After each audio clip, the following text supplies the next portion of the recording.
All right, guys. 3, 2, 1.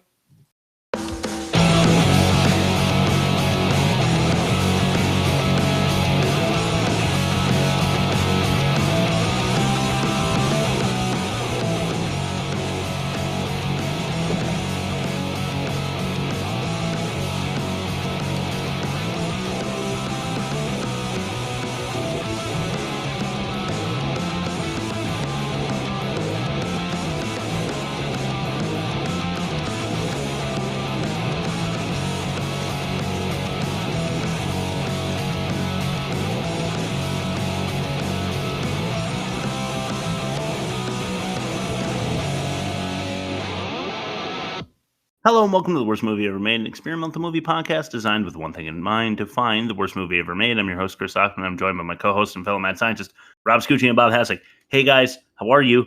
And why are we doing this? Rob, I guess you can start by explaining An Elephant's Journey.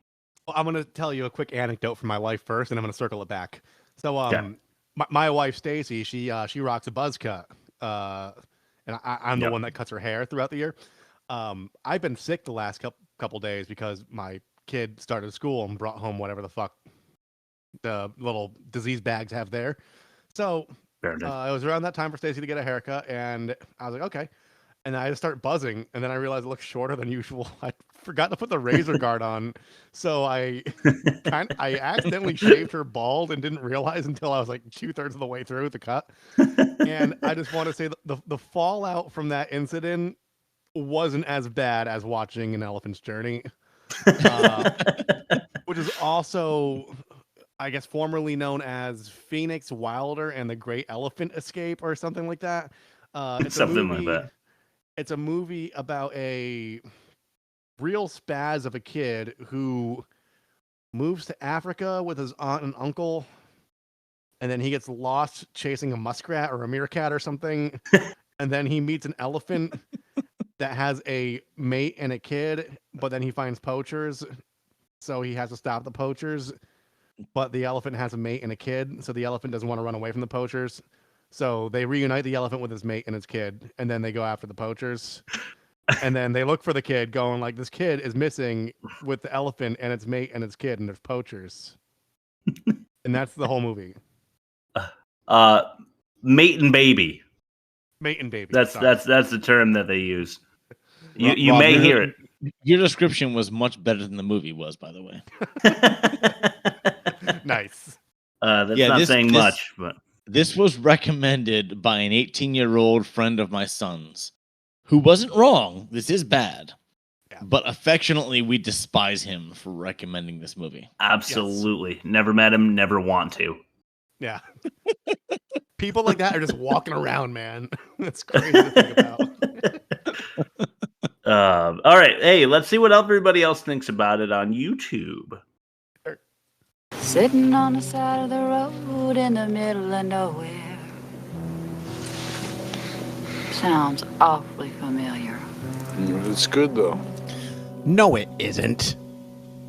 YouTube comments. But for some reason, believe it or not, comments have been disabled on almost every version of the trailer and that you purchased. So I went. Why would that be? Some random trailer I found.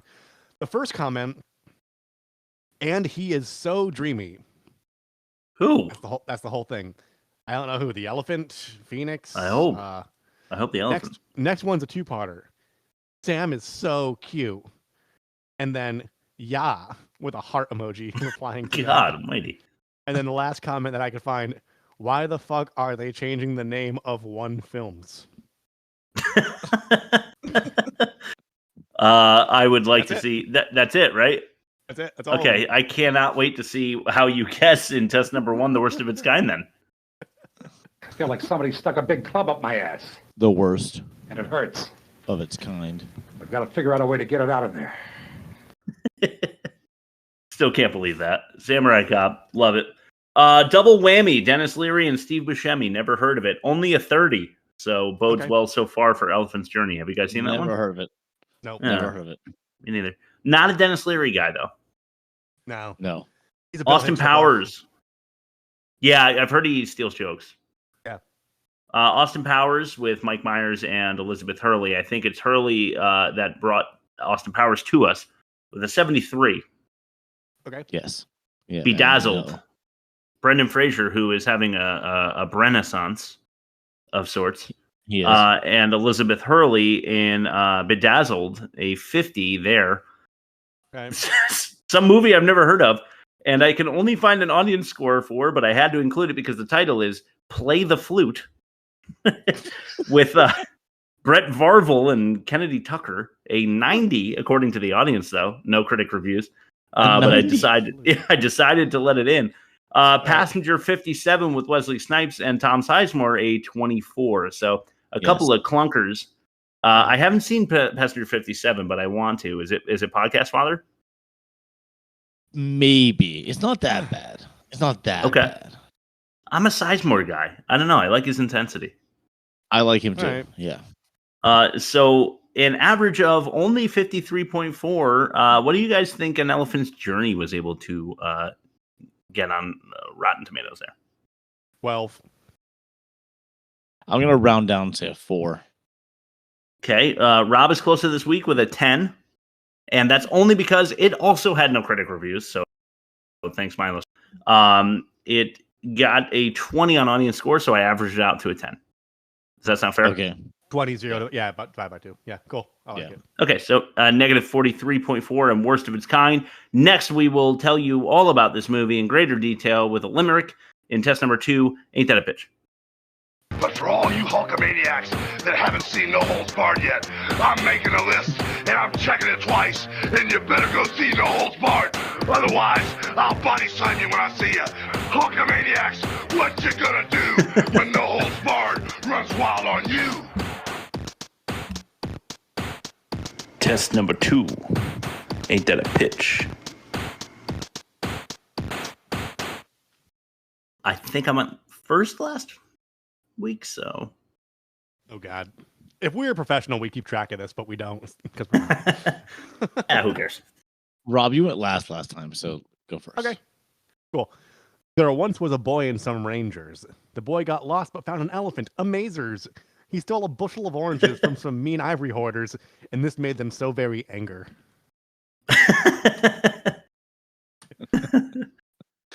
All right, here we go. I tried 2 difficult rhymes. Okay. See how it goes. There once was an elephant named Ndlovu. Mm-hmm. And an annoying orphan the elephant is devoted to. Nice. An endless bag of oranges, not a single good performance. I'd rather have played 15 straight hours of Sudoku. Wow. All right. Damn. Bob is showing off his chops. Nice. That's going to get you a long way for me. I did a difficult rhyme as well, one that we all did, as it turns out. But my second, smaller rhyme is not as impressive as Bob's. So I hope to push it over the top with how funny this is, but I don't know. It's not as funny as Rob. Here we go with all that preamble. Poacher camps operate as dead elephant storage. Behavior this movie intends to discourage. A boy and his bull paid it all back in full, but I'm more concerned about what he did to that orange.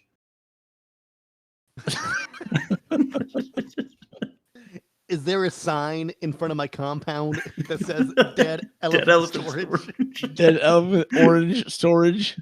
That's a toss-up between Chris and Bob. I'm between you two. I'm just gonna go Bob. I'm gonna go Bob 4.5 because he's less smug than you when he wins, Chris. Truth. That is true. Wait. Less smug? Okay, I'll take that. Yeah, maybe by a touch. I mean, you're smug, but you gloat less. Well, Bob, where are you throwing yours? If I was gonna go Rob 4, but now what? Yeah, I'll go with me and 5. So I guess we'll call it a team win. Team win will do the average. So what, like 4.5? 4-3. Yeah, 4. 4-4. 4-3-3. Okay. 4 1/3 team tie. All right. Good win, Chris. You're back on it. All right. Team win 4-3-3. I'll jot that down as we go to test number 3. Not the biggest test this week, but the most offensive. Oh, Jimmy, don't even worry about it. Look at me. Don't think about anything. I want to ask you a question. When you came pulling in here, Did you notice a sign on the front of my house that said dead Saddle. storage?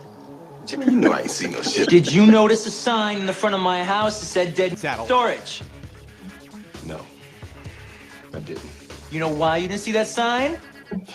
Because it ain't there, because storing dead Saddle. ain't my fucking business, that's why. The most offensive. You know, that could double as the worst acting bumper as well, because Yeah. Tarantino was just rough. Yeah. Adds to the charm, though. Sorry, Bob. Is I don't he mean now? to. I'm Yeah, ready I don't mean to come uh, after him, Bob. I'm I'm ready to sorry. clip that. I'm ready to clip that audio right there. Tarantino's rough. Fuck, I didn't. I should have specified. What's the timestamp on this? Around No, just say I like 10:45. dogs. I like dogs. I like dogs. I like dongs. There you go. I haven't heard that one in a while. All right. These are all the shady moments in this movie. I've only got 5 of them. Then I'll ask for mentions. The 5th one, though, is a clip, and it's really something else. Starting with number 1. Oh, you know what? We can do the numbers this week. Your call. Number. Give me 1 second. Countdown. We're gonna go 1. Yeah. That. Sorry, Rob. That was unexpected. Undeserving, self-serving opening credits.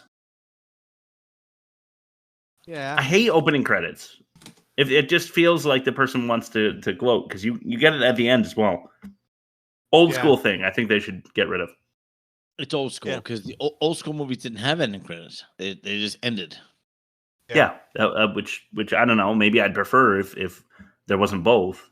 But now they've got the whole Easter egg system and blah blah blah. But I think the director just wanted you to know that he was the director, the writer, the producer as much as he could by like shoving it in your face, front and back. Number 2. Okay, this is short and sweet, but I think you'll know what I mean. Forgetting Phoenix. Oh my god, totally. It was unbelievable. I was trying to describe this movie to my son, and that part got me so enraged, and he could tell he was laughing. So basically, the kid was like, "I want to ride with the people back there," and then he never checked with the people back there to see if he made it to them. Well, it was like all open air vehicles. Like no one was invisible or behind anything, and they still didn't notice he was gone. Yeah. And he had only been in the Africa for a day. Exactly. Like he had gone to sleep, woken up, and then went on the fucking safari run with Uncle Jack, and Uncle Jack loses him. Yeah. Like he's precious cargo until like what? Year 2, year 3? Yeah. Yeah. When you let your guard down because he knows how to handle the brush. I mean, give me a fucking break, man. What are you doing? Or as they say several times, the bush. The bush. Yes, they do say the bush. They should say the brush. It's a little less sexualized. All right, number 3. All right, this is a stretch. Collapsing a camp tent on an unconscious criminal. He is asleep, and then his boxers, and the elephant rips the tent away, and the poor man is made to look a fool in his pastels, running around like an idiot. And you know, it's not really that offensive, I guess, because he's a criminal, but I don't have a whole lot for this movie, so I just wrote it down. Yeah. Speaking of which, let's throw it to number 4. Eating an orange like an asshole. Why does he do that? Why?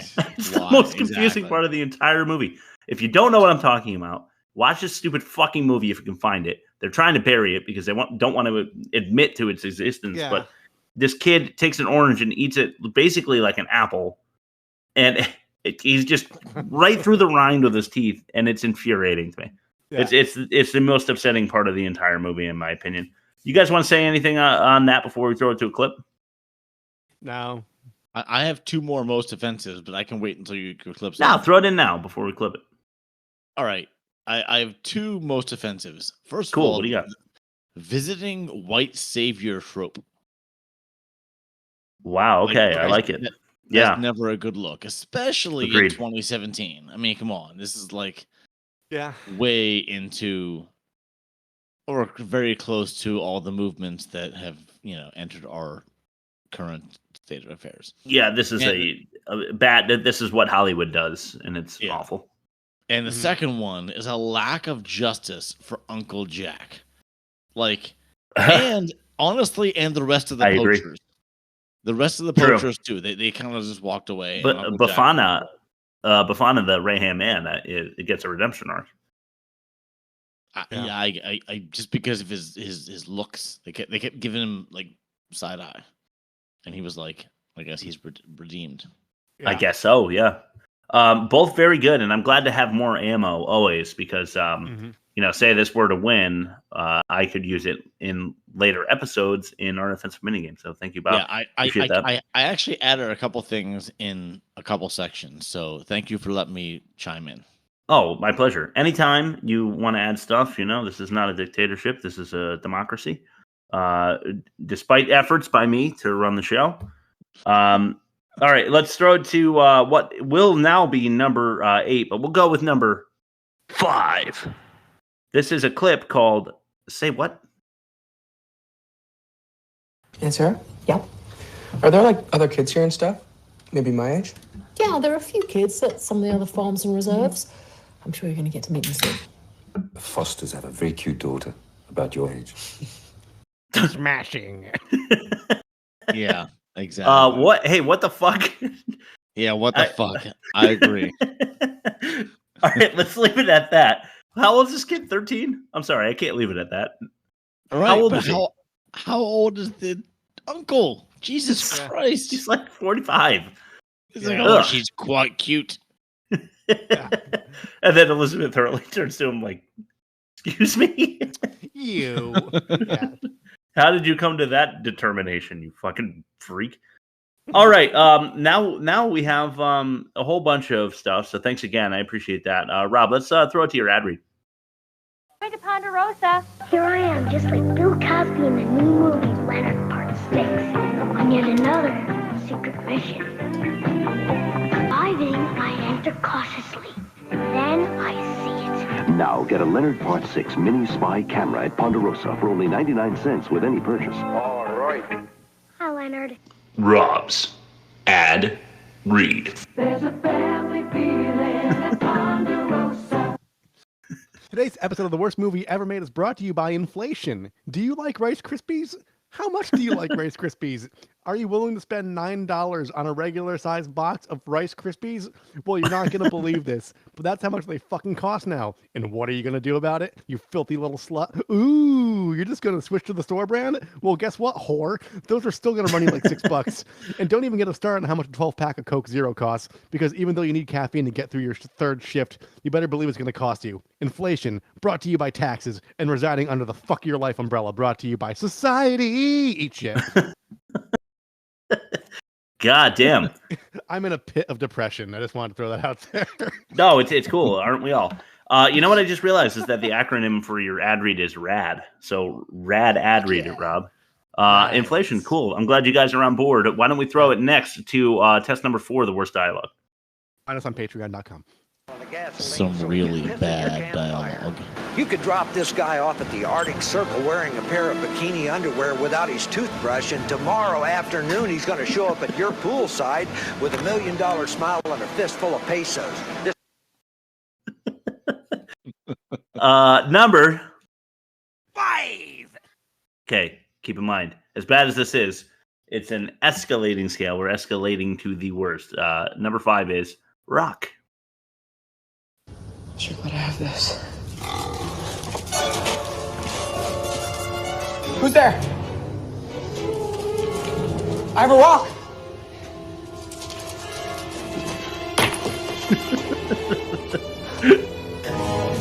And more, you know.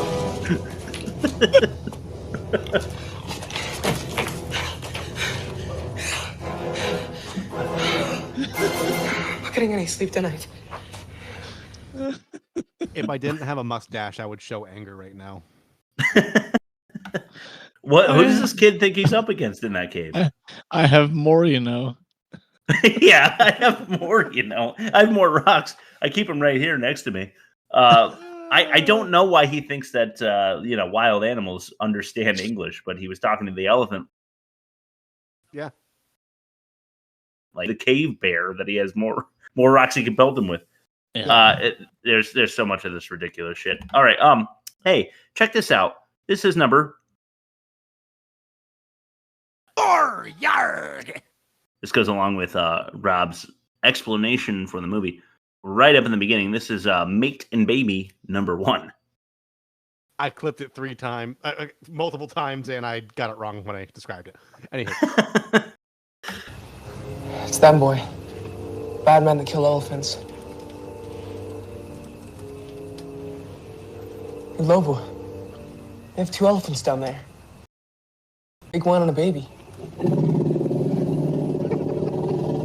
Is that your mate? Is that your baby? Ugh.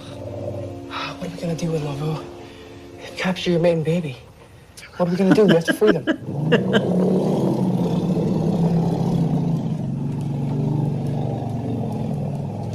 No, Lobo, stop. They have guns, boy. Guns. They see you, they'll shoot you, okay? Back. Don't you know what a gun is? No. What? We'll save them, Lobo. Me and you, we'll save them. First, we need a plan. All right? A real plan. Come on, boy. Come. How many fucking times does he say boy or Indalavu to this elephant? Oh my god. I think the elephant was growling at him out of frustration. Yeah. Shut the fuck When he up. said, "Don't you know what a gun is?" I almost put that in my trailer, but my trailer's audio never works right, so I'm like, it's not as funny if you don't hear it. Yeah. Fair. There's not much else to say. You heard the clip. Let's throw it to number 3. This is totally fine. Listen for repeat dialogue. This is in Lobo. Down. Oh. Good boy. Good boy. Good boy. Good boy. All right, up. Phoenix, is that safe? Come on up.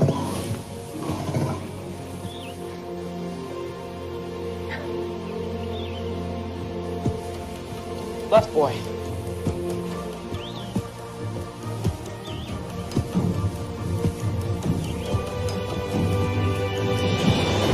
See, it's totally fine.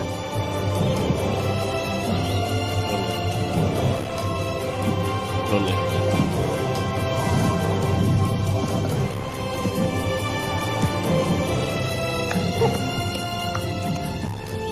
See? It's totally fine. Is that the same dub? Is that the same dub?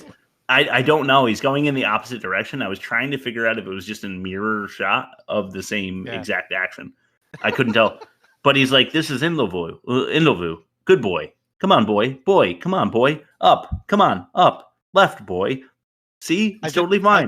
I did not hit her. Oh, hi, Nobu. See? It's totally fine. Oh, hi, Mark. Oh, hi, Mark. Okay, number. This is Mate and Baby, number 2. They almost got us, boy. They almost got us. I didn't even know they had helicopters. It's like there's an entire army out looking for us now. If only you were a chipmunk. It'd be so much easier to hide you then. You're so huge you have your own zip code. It's just a joke, boy. I'd never change a thing about you.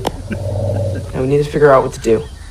Don't you know what a You won't joke leave your mate is? and baby, so you have to get them out of there. And I have to get back to my aunt and uncle. They must be worried sick about me. I've been gone so long. I'm sure I'm glad to have you to protect me. Airplane food, am I right? Who are they trying to keep out of those peanuts, Nobu?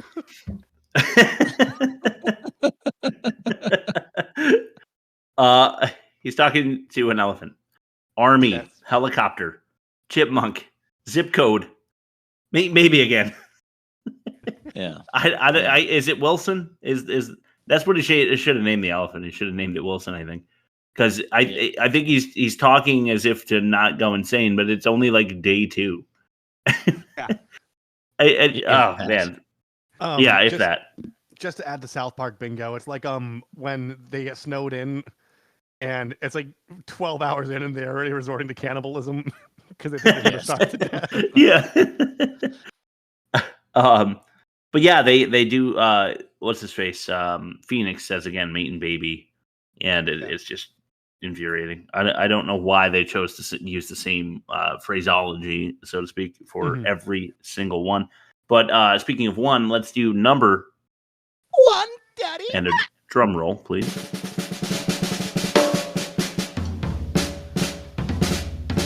You know what? Fuck it.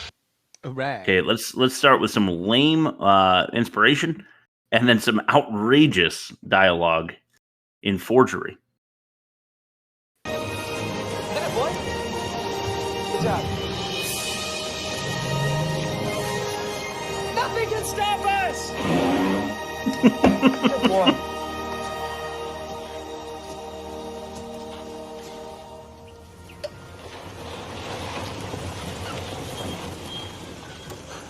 Boss, are we any closer to finding that herd? The men are all out looking, boss. Search and rescue people in the area. Yeah, I know. We've been monitoring their chatter. But they don't concern me right now. Only finding that herd does. Boss, what about the cow and calf? I made a deal for them with a broker. We'll sell them to a zoo in Germany. They'll leave in 3 days. We'll need the usual forged export documents. But in the meantime, find me that herd. Yes, boss. Just the whole Reginald, we'll need the usual forged documents. Exactly. All right, so a couple things to run through. It's nothing can stop us right there in the beginning. It's a very small lake, and it comes up to about the elephant's chest level. That's the thing that he's declaring is the formidable foe, the water. Nothing can stop them. And then you come up with a bad guy whose name will be revealed soon, but not this moment. And he says, "Let's find the herd." And the bad guy says, "What about the elephants that don't have ivory?" And he's like, "We're going to sell them to a German zoo. Now find the herd." And then he turns to another guy. He's like, "We need to forge documents." I don't remember what episode this is, but there was an episode we did where I was saying you don't talk about the thing Half Baked makes fun of. You don't talk about the drugs you're buying in an area where you think you might be tapped. You don't say, I would like to buy 2 pounds of cocaine. You'd say could I get some of your finest china or whatever? You don't I said this before. I don't remember what episode it was, but it was they're and then we're going to extort her. And if she doesn't cooperate, we're going to murder her. This guy's we need to forge documents. Yeah. People just don't fucking talk like that. It's complete bullshit. And then he ends by saying, "Now find the herd" again for a third time in that segment. Right. There's some dude I used to buy weed from when I was in college, and if he was out or if he thought he was in trouble, he'd just pick up the phone and say, "Blockbuster's closed," and hang up. That's how you do it.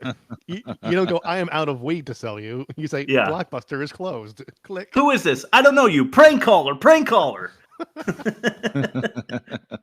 All right, Bob, why don't you take over with test number 5, the worst production? Hey, dirtbag. You're allowed to. Production. I don't like loud productions. You wasted a kid. For nothing. Now I think it's time to waste you. All right, worst production this week is long-winded. I apologize. It's about character development or a lack of character development. Nice. Right.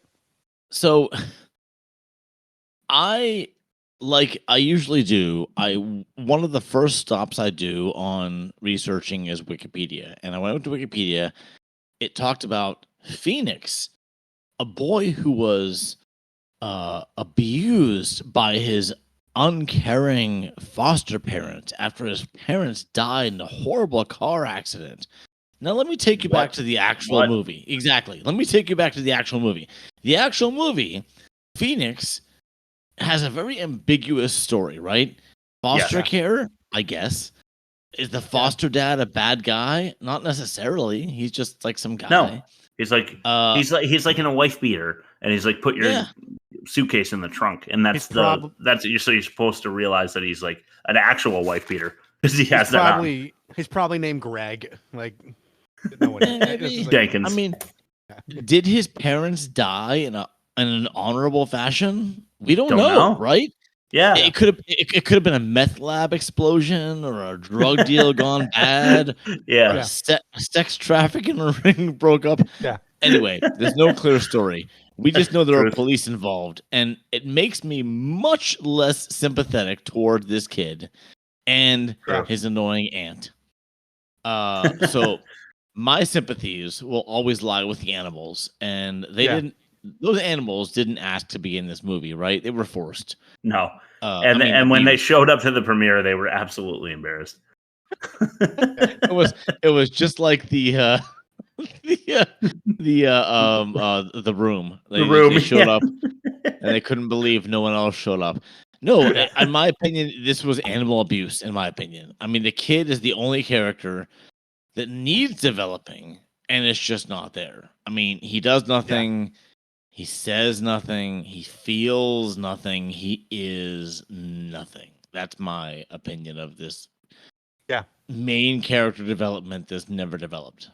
Yeah, or lack thereof, as you said. Yeah. Yeah, I couldn't agree more. Who cares? I mean, I feel like his Uncle Jack had more of a character arc than he did. Yeah. His Uncle Jack is an asshole. His Uncle Jack is an asshole. He loves slaying pussy and elephants. That's basically it. I sent you guys that screenshot, right?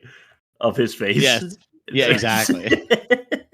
I was about to show my son the trailer, and I'm like, hey, look, this is Uncle Jack. He's an asshole.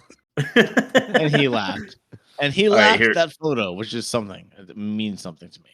Yeah. Had to do it.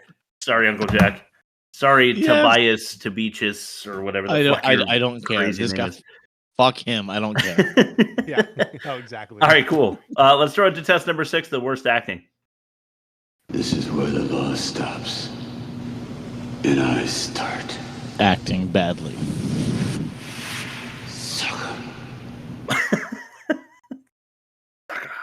Number 1. Buried. You have to find him. We'll find him, Sarah. He only arrived yesterday. He's out there all alone. I'm sorry, Sarah. We will find him, I promise you. I cannot bury another member of my family. Okay. Is that it? Yeah. All right, it's worse in the movie. Watch the movie. It's even worse. Elizabeth Hurley is fucking pathetic in this movie, and it makes me wonder if that's why she fell off. I hate to say it, but is it like the Hollywood like grindstone, where as soon as you don't look like you're 25 anymore, you're just, if you're a bad actor, you're just tossed out the window? Possibly. Or just revealed for what you are, is not an actor. Yeah, I don't know. It makes me want to look back at some Elizabeth Hurley movies, but honestly, there's not an Elizabeth Hurley movie I want to watch to determine. I think you listed them all. I might watch the first Austin Powers again, but it's hard to tell in that one. I'm not watching Bedazzled. I'll tell you that. You know what? I'm with you. I don't want to rewatch the Austin Powers because I actually really enjoyed them when I was younger, and I have a feeling I'm not going to enjoy them as an adult. I thought the first one was good, and it might still hold up. I remember quotable jokes that I still find funny, but I think basically after that, it's no good. Except, I think you get some like pretty hot Heather Graham in the second one. Yes. And hot Beyonce, but it is so offset by how bad she is at acting that she's just not an actress. Nothing against the Hive. I'm not looking for cancellation here. Yeah. All right. Although hate mail is better than no mail.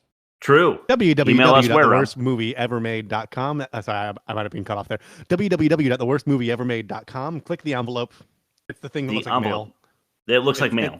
It looks like mail, and then when the thing you would click send it, you could electronically send us mail through to your grandma button. Yes. You'd send that letter-looking thing to your grandma. That's what it means. I had to force that in. I apologize. No worries. Glad. Good looking out. Number 2. Mate and Baby. Number 3. They'll never stop looking for us now. But they're really mad. You need to run. Okay? Run. Inlovu, run. Just get far away. Get away from here, okay? You don't deserve any of this. Oh, I know. You won't leave your mate and baby. You're good dad, Inlovu. I had a good dad like you once, you know? Today we gotta hide. Try and think of a new plan. Find the police, the army, or something. The police. Come on, boy. Let's go. Yeah, this kid is terrible. Just so fucking bad. I can't stand it. Among the worst we've ever had on the podcast, in my opinion. Yeah. Right. Every time they have him break down and cry, he just like sucks up his tears and then makes a plan like 4 seconds later. And it completely discredits his sadness. And he also has that really annoying like voice crack when he's distressed that you saw in like Terminator 2. Yeah. Yeah, what's his fucking face? Edward Furlong. Yeah. Edward Furlong, yeah. Yeah, nothing else to say. He's just awful. I hate him. Here's some more Hurley. Let's throw in some Uncle Jack, a little bit of the Colonel, the guy, who's like in charge of the army looking for the poachers. This one is number 3, Ranger. Jack, Sarah, I've given this matter a lot of thought. It may be too dangerous for you to continue with us. What are you talking about? I've lived here for 10 years. I know the African bush and its dangers. Things have changed. If we encounter Von Stein's men, there will be gunfire. They're heavily armed and they won't be taken down without a fight. You're not a ranger. I simply can't put you in that kind of risk. Well, I'm not going back. That's my boy out there. I don't mind. Okay, fine. Let's leave this matter for now. But if I feel the situation is too dangerous, I will order you back. I'm sorry. Okay. I thought the Colonel, I think his name is Klimla Dundala. It's Hlomla. That's tough to say. Dendala. Colonel Abori. I'm pretty sure that's. I think he might have been the best actor, and that includes Elizabeth Hurley. And he's bad. You can't go out there; you'll freeze to death. He was the best one. He might have been. He might have been the best. She knows the bush, so she should be okay. So does Uncle Jack, if you know what I'm saying. Anyway, yeah, Elizabeth Hurley right there was the star of that clip when she goes, "That's my boy out there," and she's been his aunt for a day. Not even 18 hours. Yeah.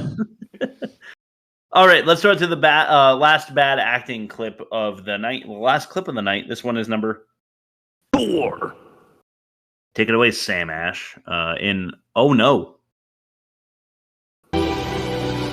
Look what they've done.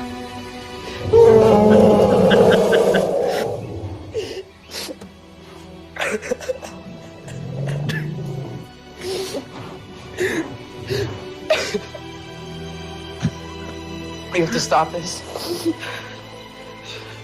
We have to stop this. Come on. Come on. It's not safe out here. Come on. Come.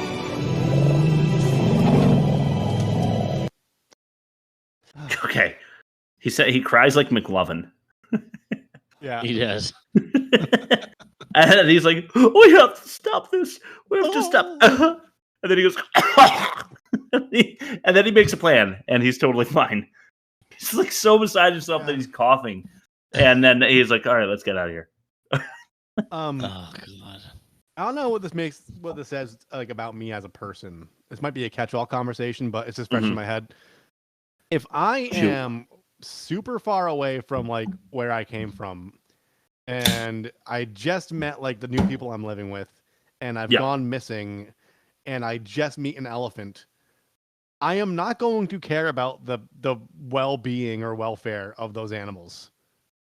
No, you know what? I'm also afraid of the of triggering in Lovu when I bring him to another dead elephant. You know, like at the hands of humans, and here I am. Yeah. So I'm just gonna avoid that situation It's altogether. just, I don't know. I would just like climb a fucking tree with the orange bag, and just like fucking hide. Yeah. For 3 days.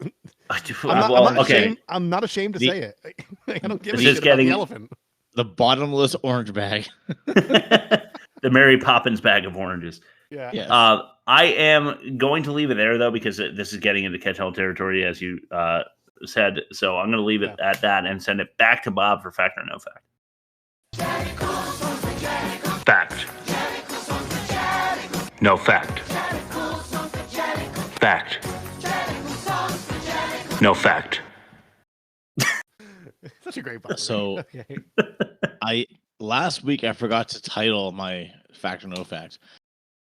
This Did fact you? or no fact I titled Elephanter Entertainment. I can't figure it out. Elephantainment? Elephantertainment. Elephantertainment. Yes. I figured it out. Okay. I think I wrote that down correctly. Okay, Can't so be sure. we're looking for the lie. There's 4 facts, there's 1 lie, although they're all gonna sound true because that's how ridiculous this fuck movie is. Okay. Okay, awesome. The first fact or no fact is the elephant scenes. That's a lot of them. Were all filmed at a reserve. Okay. Okay. Second one. The elephants used in this movie are great performers and did many quote unquote unscripted things that made it into the movie. Wow. A third one. The world's first fictional motion. This is the world's first fictional motion picture about the elephant poaching crisis.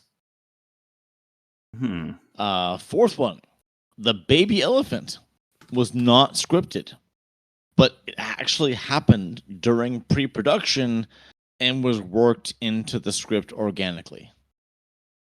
And the last one, the lead elephant, that's Ndlovu, developed a clear bond with his boy co-star, and there are a few shots in the movie where the elephant actually reaches out to the boy with its trunk, and it didn't actually do that to anyone else in the crew except for this boy. No kidding. We'll see if that's true. If that's true, yeah. Okay, so scenes were filmed at reserve. That's believable. So I'm just gonna knock that off the list. The elephants did unscripted things. I mean, they're animals, so I believe that. I'm just gonna go down the list here. The world's first fictional motion picture about elephant poaching could be because they seemed pretty preachy with like the title card explaining the plight of the elephant in this modern world. Yeah. Lead elephant developed a bond with co-star. I know elephants have really good memories, or so I've been told or read. So I believe that. Here's where I'm thinking the baby elephant was not scripted, but happened during pre-production. And then the word I'm latching onto, Bob, is organically. Because everything about this movie was forced. So, A, I don't believe it. And B, I don't think so because I feel like if they're like remotely endangered or you're on a reserve, I think you need to like sign waivers and get permission. So like in my mind, I don't think you could improvise a whole other animal if it wasn't already like signed off on by like whoever runs that reserve. So I'm gonna say that's the real reason why I think that's the lie. But the fact that you use the word organically is also the reason I don't think it's true. So that's my number right there. The baby elephant, I think it was. Rob's going number 4, yeah? Yeah. All right, well, Chris will go number 3. I'm going to guess that this is not the first fictional motion picture based on the poaching of elephants. All right, so this was all filmed at a reserve. That was a fact. Yeah. And yes, the elephants did many unscripted things. Now we have a 60% chance, Rob. 60% chance. I'm going to stop at this fact and say this movie had so few facts. Like, even the Wikipedia page, let me tell you this. The Wikipedia page, I started reading it, and then I'm like, wait a minute, this doesn't even make sense.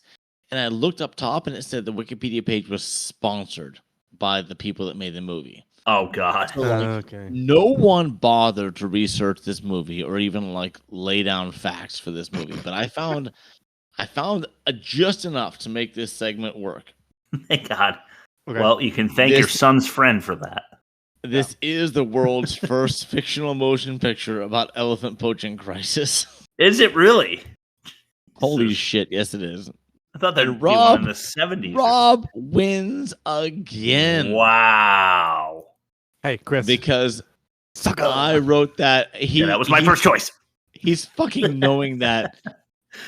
He's knowing my the fact that I said organically. That's such a me thing to fucking say. I gotta stop doing shit like that. That was also my first choice, so team win. Anyway, the catch-all. Okay.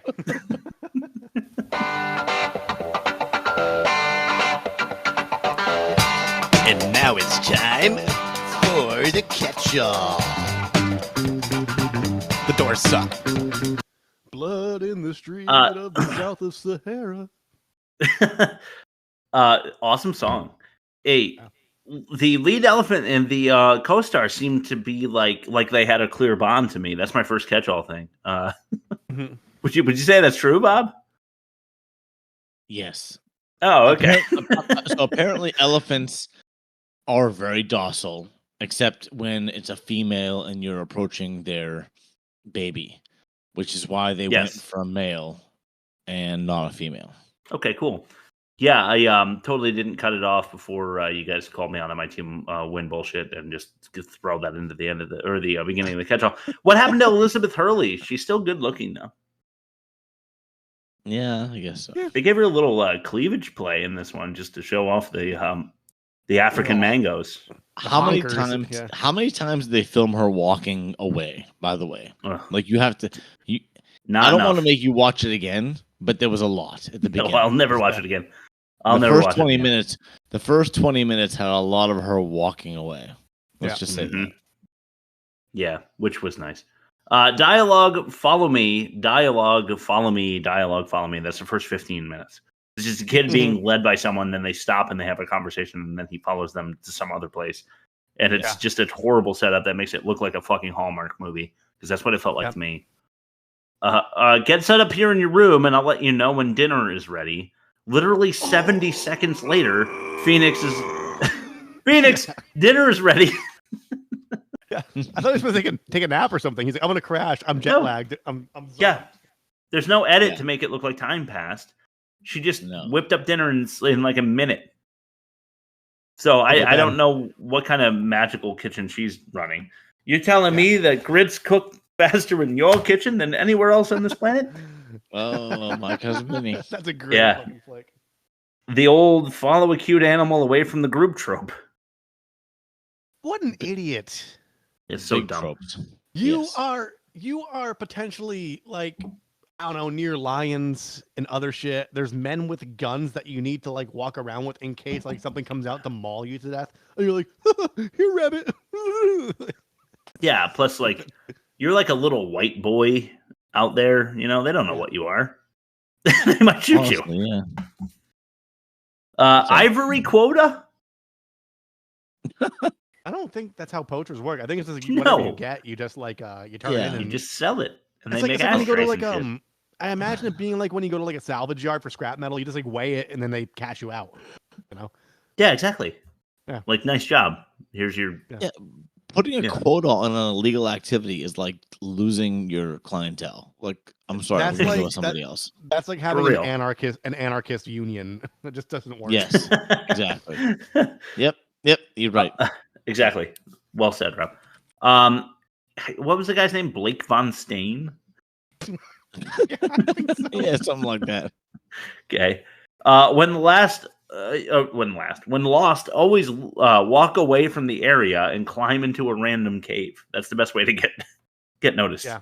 It's the best way to get found is to walk away from the place where you got lost in the first place and then hide in a cave. Yeah. Fucking idiot. And then, you know what? While you're at it, why don't you just drink some cave runoff water?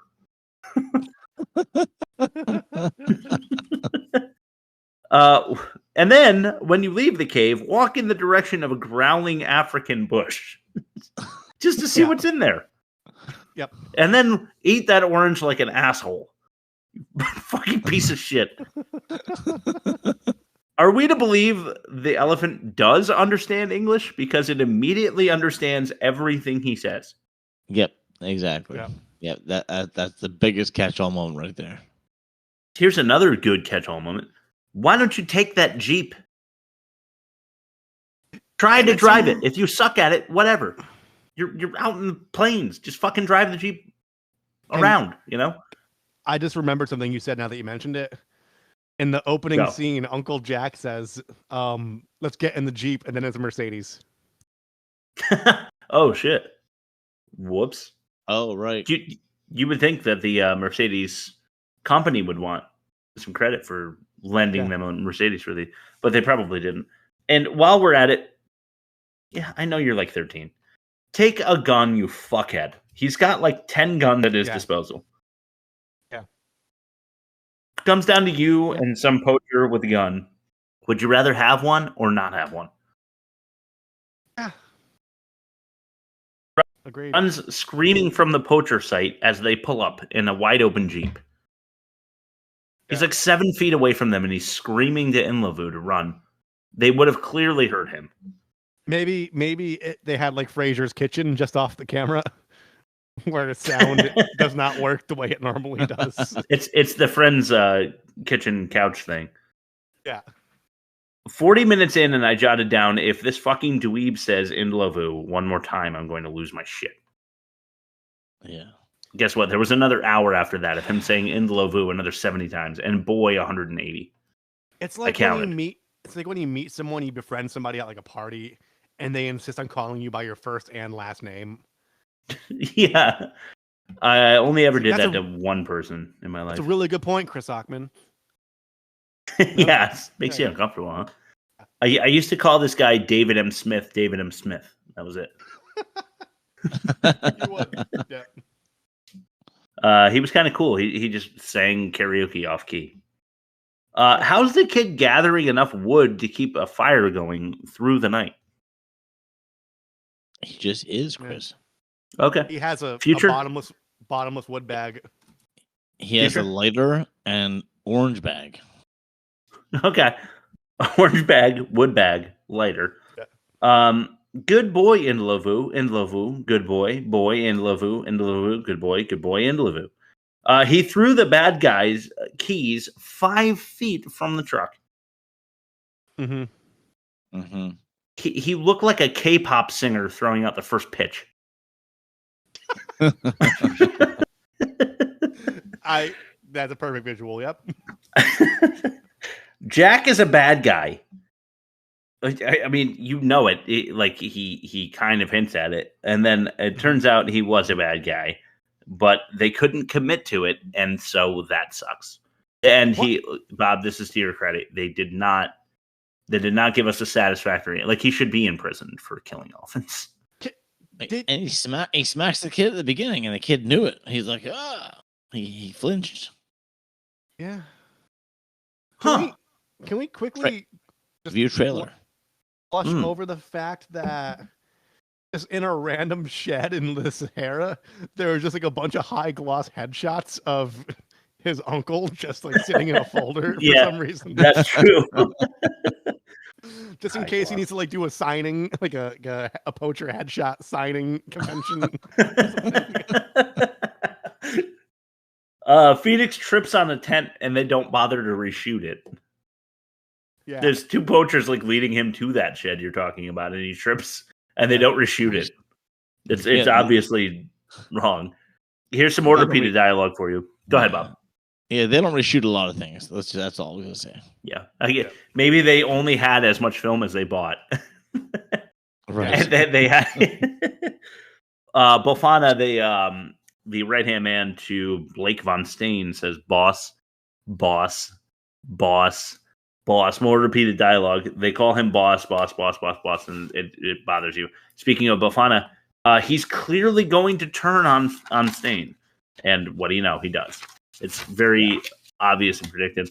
Cringy ending with Phoenix and Indlavu with the "I love you" scene. That almost made it into worst acting, but I didn't want to overload it with clips. The entire budget went into the helicopter. Yeah. You know, I heard that to be the fact. Yes. Oh, really? Because I had that feeling because they kept mentioning it like it was a big deal.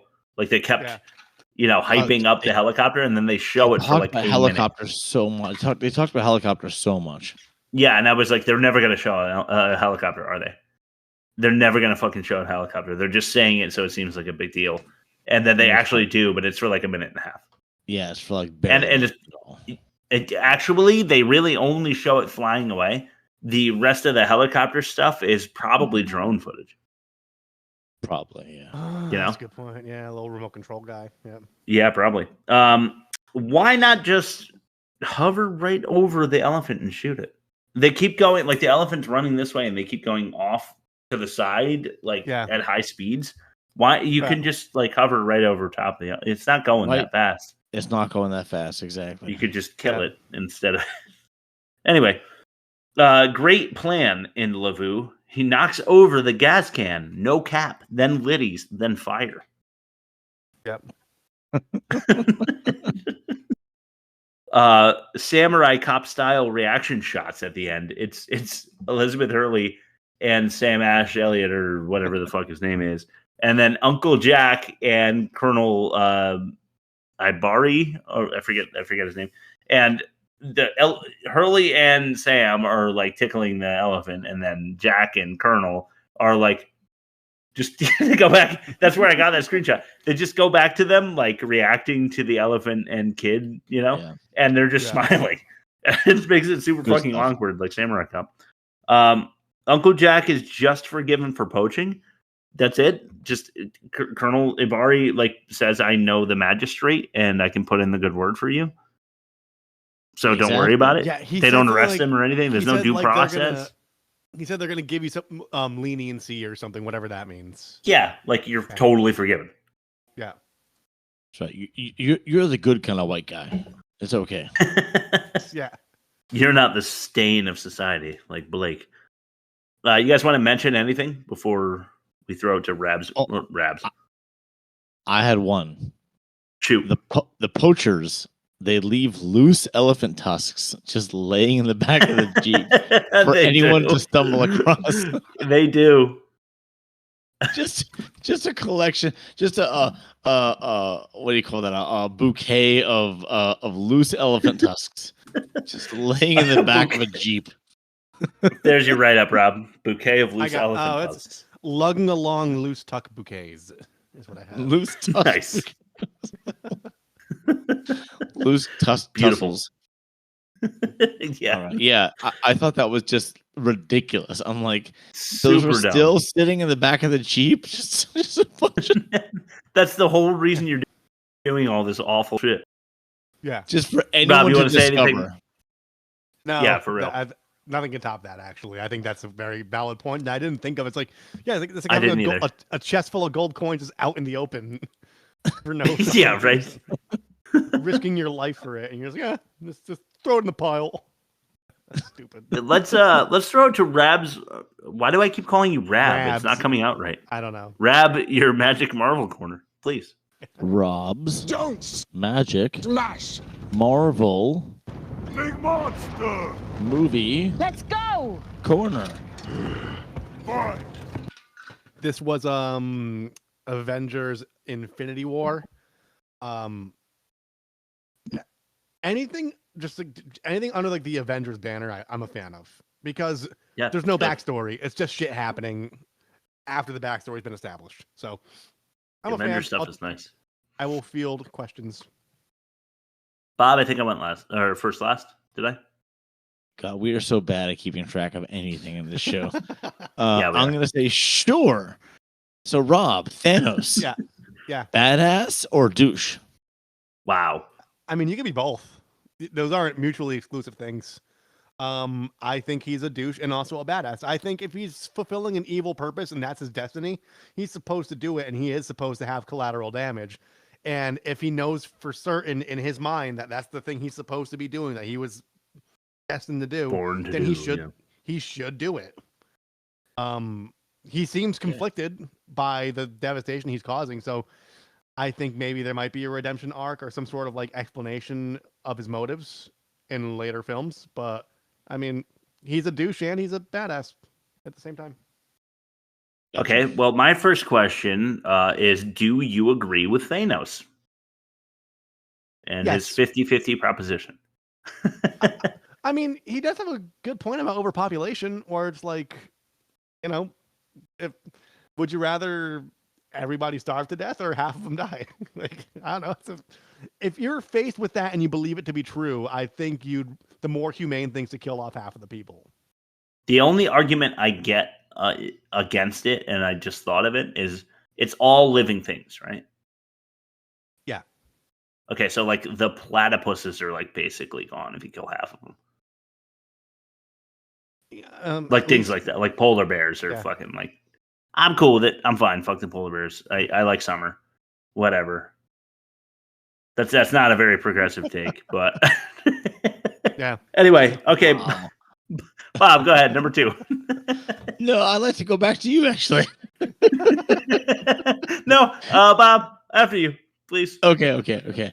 All right. Do you think Groot should stay dead this time?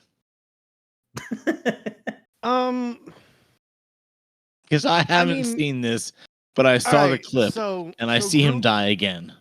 Yeah, but I hope he should stay dead, but I'm glad he was alive because that's how Thor got that sick handle for his like whatever infinity axe thing. True. So that was pretty neat. That is neat. Yeah. Gotcha. I didn't see this. But since he served his purpose, I mean, I don't want to see more of him either. Okay. Gotcha. Well, I will not comment. Number 2, would you rather be left over or dust? Dust. Yeah, I know your answer. Think I don't know what you're going to say. Obviously, you'd rather be dust. Yeah. You mean I don't have to do anything ever again in this mortal realm? That's correct. No more lines at the bank. No more lines at the bank. How old are you? I don't know. I was just trying to go topical. No more opening the fridge after like craving that like sweet Mountain Dew all day and it's flat. Yeah, you know. All and that. then you have to settle for hot other dog things. water. Yeah. Or Finch tuna water. Yeah. Okay, Bob, All your right. third. All right, my third question. My friend Chad is a comic book encyclopedia and fanatic. Yes. Do you mind if he takes over for me for this segment in the coming weeks? Absolutely. Do it. I don't mind, Nice. and I encourage it. All right, we'll see if he's up for it. We'll see when he can do it. Okay. And then plug the pod. Is he gonna join us live, or is he gonna throw some audio clips?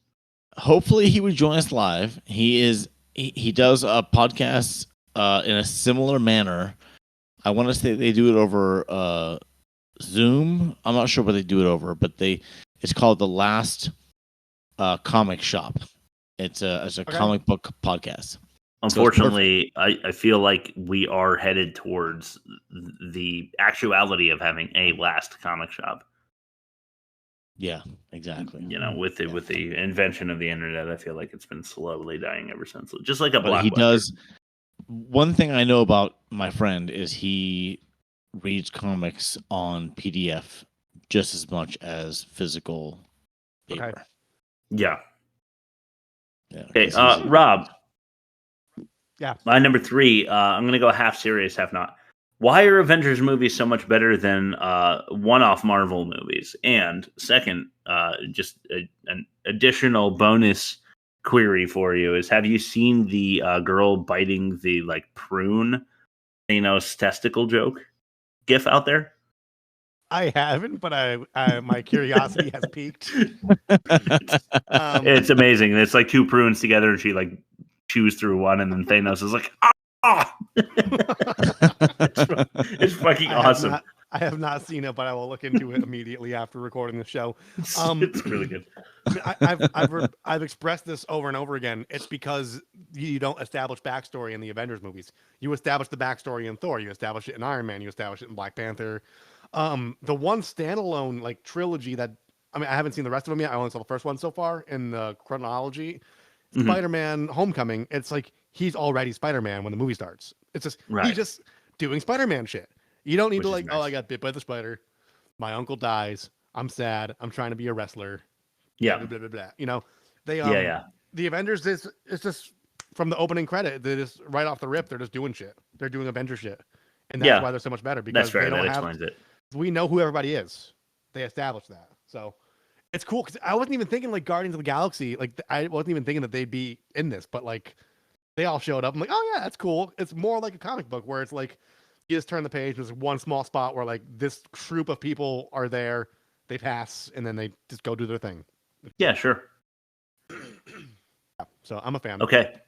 All right, cool. Well, let's throw to bad credit names. I'm the freak. The Phantom Freak. The King of 9X. Bad credit names. All right, wait. How about the Master of Disaster? Huh? You're hopeless, man. Utterly hopeless. Ultra Laser. Dr. Doom. Orwell's here now. He's living large. We had no names, man. No names. We are nameless. Okay, score 5. Bob, are you wondering how I'm going to pull this off? I'm assuming you went to Tubi and watched the ending? Nope, I just didn't do it. There's no bad credit names for this week. Let's throw it to the offensive minigame. The Okay, this is a story about my mom and dad. offensive White and one was black, and I bet you think you're glad. mini game. My skin is very tan. It reminds me of you know that Christmas song, "Grandma Got Run Over by a Reindeer." Yeah, that's what that one sounds like to me. Anyway, I see that in the verse, yeah, god awful graphics from MK Annihilation or Forgetting Phoenix. Oh, Forgetting Phoenix. I'm going to go with Phoenix. the child abandonment on this one. Same. Okay, unanimous. Mud covered memories or probable pedophile. I'm going to say probable pedophile. Yeah. Because I hate this movie. Unanimously, it is already an elephant's journey, but we'll throw it to the bonus round anyway. Faulty fruit logic. That's an elephant's journey. Or new white wet willy. I understand recasting Raiden as somebody who's a similar typecast to the original one. Yeah. But the fruit, it's innocuous. It's not really offensive. It's just oranges. True. It's just dumb. It's just dumb. But it did. So but it did dumb. piss me off, and I did hate. Pissed this me movie. off so hard. Yeah. I'm gonna go with faulty fruit logic. Yeah, to be entirely I'm going honest. faulty fruit logic because it's that offensive. It is that offensive. Oh, Chris. Okay, real, but real, yeah, shoot. real quickly, I wanted to mention this in the catch-all, but I forgot. I think they changed the title because it was like Phoenix Wilder and the Yes. elephant. I think they were gonna set it up big. This is gonna be the next franchise. Phoenix Wilder's gonna like have a giraffe journey, and he's gonna have a hippo journey. And then they filmed the elephant one. They're like, it's an elephant's tail, or it's an elephant's journey. 'Cause, like, Yeah. I think they wanted to cut it off. We're like, no one's gonna fund a sequel. But He's in a hippo's journey, but he just suffocates. He's like drowns underwater within the first like 6 minutes. Yeah. Oh, yeah. I just wanted to Yeah, get hippos that. would I just think eat you're right, you Ron. too. Yeah, think no, they I wanted to make a agree with that. franchise. I was actually saying that at work the other day, and I hope I gave you credit. I'm pretty sure I did, but otherwise, now I look like it was me passing it over as my own idea. But I'm pretty sure I gave you credit, as I tend to do, even though I like to win things. All right, let's compare these movies.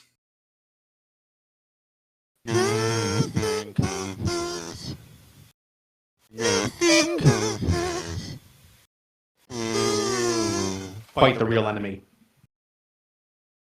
Okay. Awesome.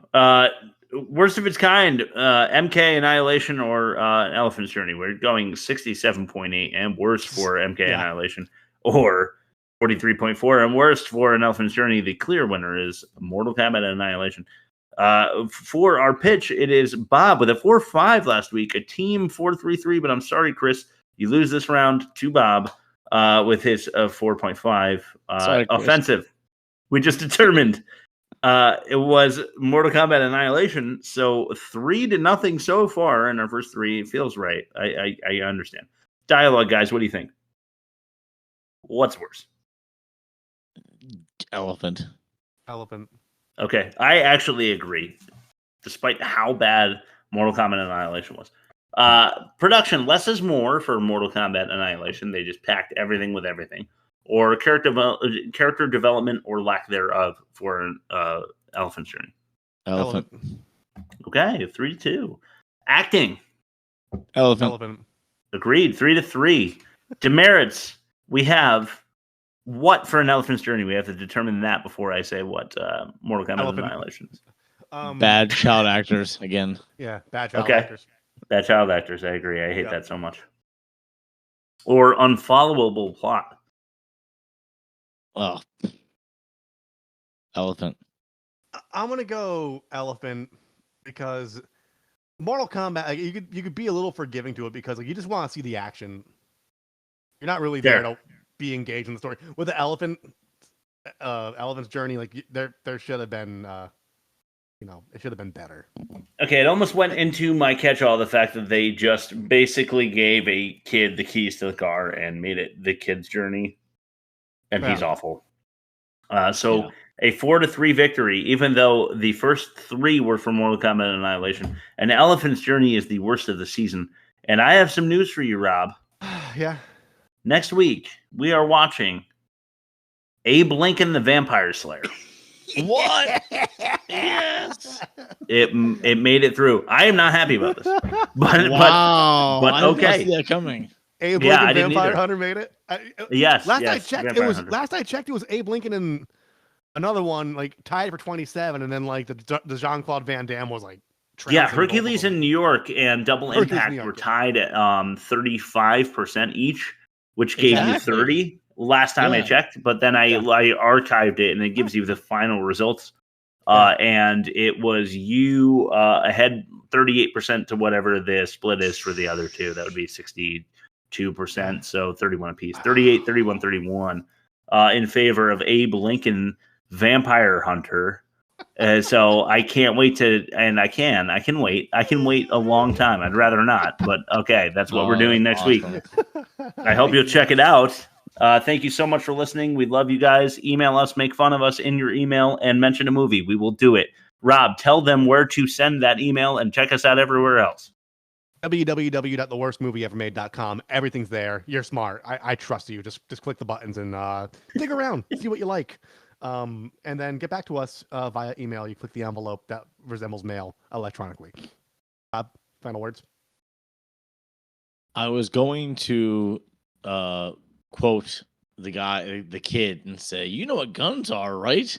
I decided to change and just say, "Spoon." Got that mustache feeling in my soul. All right, guys. All right, peace out. Thanks for listening.